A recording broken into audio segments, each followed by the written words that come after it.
Kirk Lippold joins us, the former USS Cole commander. Commander, it was one of these Iranian proxies, these Houthis, that were behind the attack on you back in 2000. I mean, and they're still active and viable and being financed by Iran. What do you make of it? Well, Neil, when al-Qaeda attacked us, it's slightly different than what you saw with respect to the Houthis, but nonetheless, they're taking actions against U.S. forces. I think right now to continue to say that they're not taking direct action against us. They've shot down a drone. 2 times now, U.S. Navy ships have to react in what they consider to be defensive measures to shoot down weapons by the Houthis. A larger consideration, Neil, and I don't want to give credit where it certainly is not due yet, because the response so far by the Biden administration has been weak. But perhaps it may be that the U.S. wants to get an overwhelming number of forces into the region before we react in any manner that may go to the source of the problem, which is Iran. To go to the source of the problem, that means making a strike against Iran itself. You think we're poised to do that? I'm not sure we're poised right now, Neil, but it is always prudent to be ready to do so if necessary.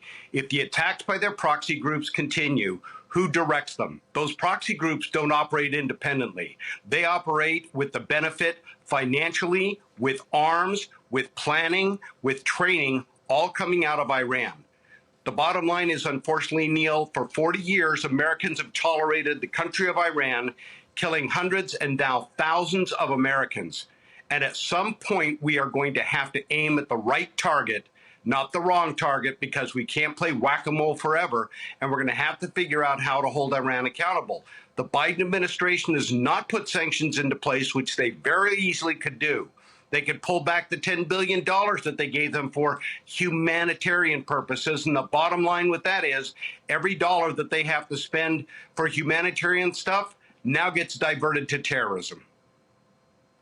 Do you think they really care about these sanctions? I mean, they're sitting on a lot of money as it is. They seem to think that we're worried about escalating this war ourselves to attacks directly on Iran. And they seem to act like that, Commander. In other words, these attacks through, these various proxy groups continue with abandon. Well, Neil, I think you're absolutely right. One of the problems you have is that our responses at a 20-to-1 ratio have been proportional. Proportional responses do not deter. And at some point, we are going to have to strike in a large enough manner with enough forces that eliminate the threat, not just proportional response, not even beyond deterrence. They have had an opportunity where deterrence has failed to this point. We are going to have to look at what is the larger calculation going to be for stability in the region, and also to protect our ally Israel. But when you talk about stability in the region, it's sort of accepted that if it escalated to direct involvement taking on Iran, whether we do it or whatever, Israel does it, that might actually make things worse. But that it's a game changer. Russia gets involved.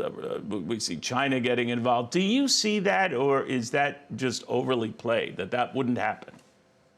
I don't believe it would. Russia is tied up right now. The vast majority of their combat force is in Ukraine. They're getting slaughtered on a daily basis, and yet Putin is continuing to push people there. China has a strategic objective. First and foremost, they want Taiwan, and they don't want to do anything that is going to distract and disrupt from that.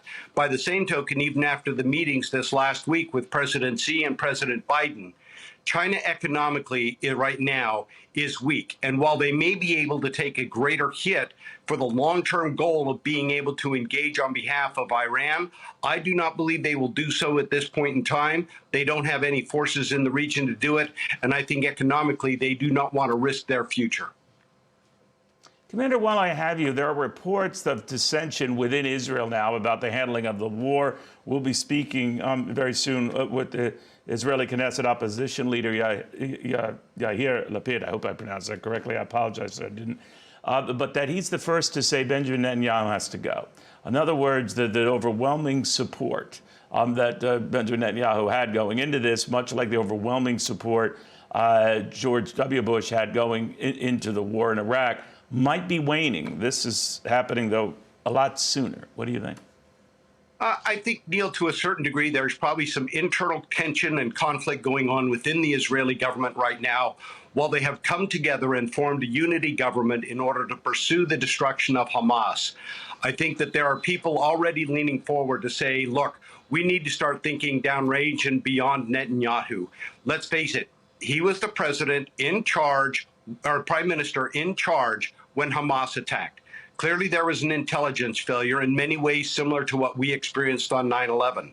Those things can all be worked out long term. But right now, I believe the government of Israel needs to remain unified with U.S. backing, despite the pressure being put on it by nations around the world, and especially the Arab nations, because Hamas must be destroyed.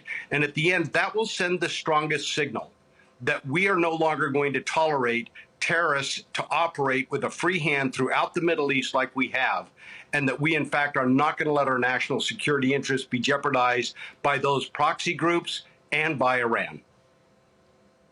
Commander, thank you. Hope you have a safe Thanksgiving. Always good having you on. Hi, everyone. I'm Brian Kilmeade. I want you to do me a favor. I want you to click to subscribe to the Fox News YouTube page. This is the only way that I know for sure that you're not going to miss any great commentary, any great news bites, any great interviews coming your way on Fox. You can get it all here on YouTube. So subscribe right now.